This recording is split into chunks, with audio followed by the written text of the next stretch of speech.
policista musí být dobrý nejen v teorii, ale i ve střelbě. Je to jasné? Ano, šéfe.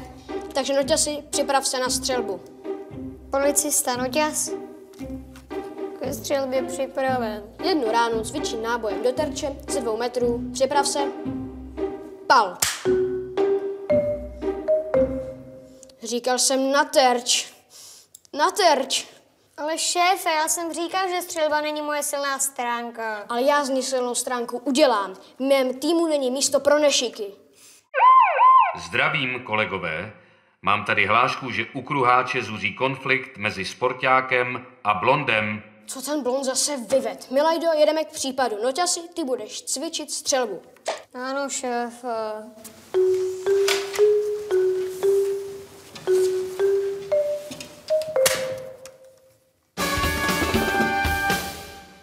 Za to, že ty neumíš jezdit na kole, já nemůžu. Za technický stav kola může vždycky ten, komu patří. Takže za to, že jsem spadl, můžeš jedině a pouze ty. To není pravda, jako vítěz školního přeboru v jízdě na kole to přece musím vědět. Když je někdo trouba, tak hol padá z kola. Co jsi to řek? Kdo je u tebe trouba, ty fanfarone, ty cyklistická netykavko? Nech toho, blondé, nestojí to za to. Uklidni se, slyšíš? Hele, uklidněte se, nebo poznáte vůni mojí ocelový pěsti. Hele, blonde, ty krvácíš. Myslím, že nejdřív bychom měli odvést k ošetření. To máš pravdu. Autě si, ujmi se toho, prosím. S radostí. Tak, blonde, nasedni si. A vy půjdete se mnou. To ani náhodou. A já spěchám do opravny pro mobil. Promiň, šéfe. Abyste viděli, že mám měkké srdce, povolím vám to. Ale Milajda půjde s vámi a až pojedete do centrály, tak na vás dohlédne a tam si vás osobně proklepnu.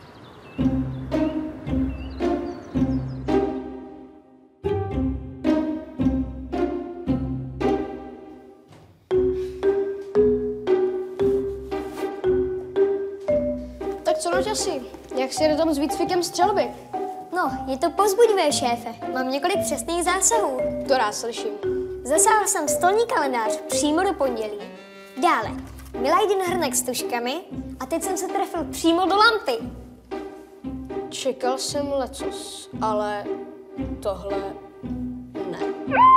Tak, šéfe, blond utrpěl pouze lehký škrábanec, nebylo to ani na šití. Mám ho odvést domů. Ne, přivezl na centrálu, potřebuji se s ním promluvit. Za chvilku tady bude i Klára se sportákem. Rozumím a jedu. Noťasi, ruku na srdce. Střídání ti zatím moc nejde. Potřebuje to pořádný výcvik. A teď bych se rád dozvěděl, jak se Blondovi stalo to zranění. No, u křižovatky jsem potkal Kláru a Blonda. Ale dávej na kolo bacha, je to funglovka. Sportáku, prosím tě, nebuď vyděšený jak jabko, který uvidí odšťavňovač. Myslíš, že jsem ještě nikdy předtím nejel na kole?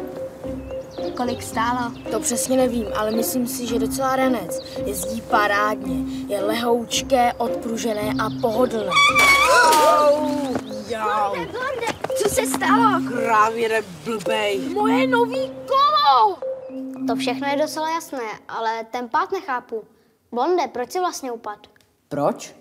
Protože to kolo je šunt, zmetek. Prostě jedu a najednou z ničeho nic se zasekne řetěz, já ztratím rovnováhu a upadnu. To není pravda! Klid, pánové. Milajdo, věnuj se jim chvíli. Takže ještě jednou. Blonde, proč jsi upadl?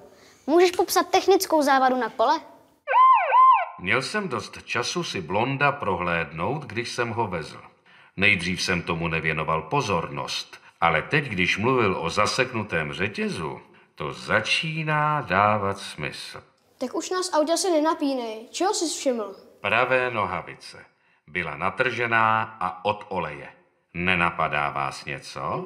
Je to jasné. Kus látky se mu dostal do řetězu. Ale za to sporták nemůže. To se občas stává. Přesně tak.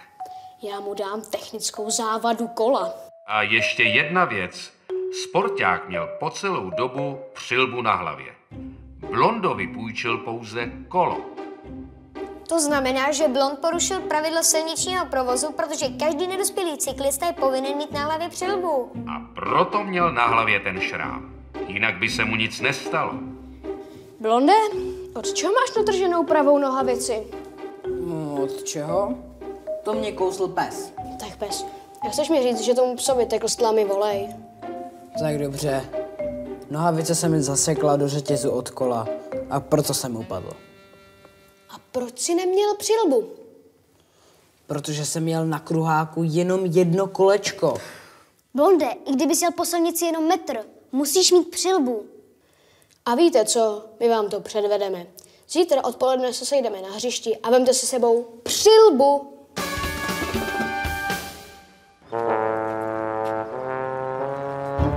Blonde, co to máš s přilbou? Vidíš mě vůbec? Jasně, na jedno oko. To je málo, žalostně málo. A ty, Kláro, jak to, že nemáš přilbu na hlavě? Přece si kvůli nějaké přilbě neskazím účastné a já chci vypadat jako Klára. Sportáku, jak to, že nemáš zapnutou přesku? Vždyť jsme jeli hlemejždím tempem, kvůli tomu nemá cenu se zapínat. To je jedno, jestli jedeš krokem. Přeska bude vždy zapnutá. Milajdo, myslím, že musím začít úplně od začátku. Dovolím si to shrnout. Takže za prvé, cyklista musí mít přilbu.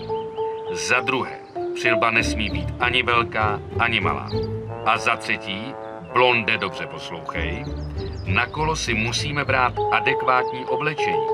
To znamená buď krátké kalhoty, nebo dlouhé, ale upnuté. No jo, byly mi trochu volnější. A teď něco k bezpečnosti. Tohle je meloun.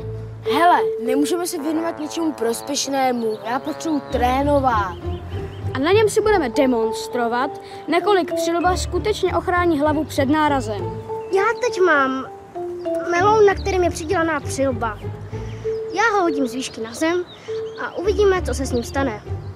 Sledujete mě? Jo, jasně. Jo? Vidíte to? Melounu se nic nestalo. Dobrý. A nyní se podívejte, co se stane s melounem, který není chráněný přilbou. Tyjo! No, tak to čumím. To bych nečekal. A teď se můžete připravit na to, že budete uklízet zbytky po melounu. A přitom můžete přemýšlet o tom, k čemu jsou dobré předpisy a proč nosíme za jízdy na hlavě přilbu.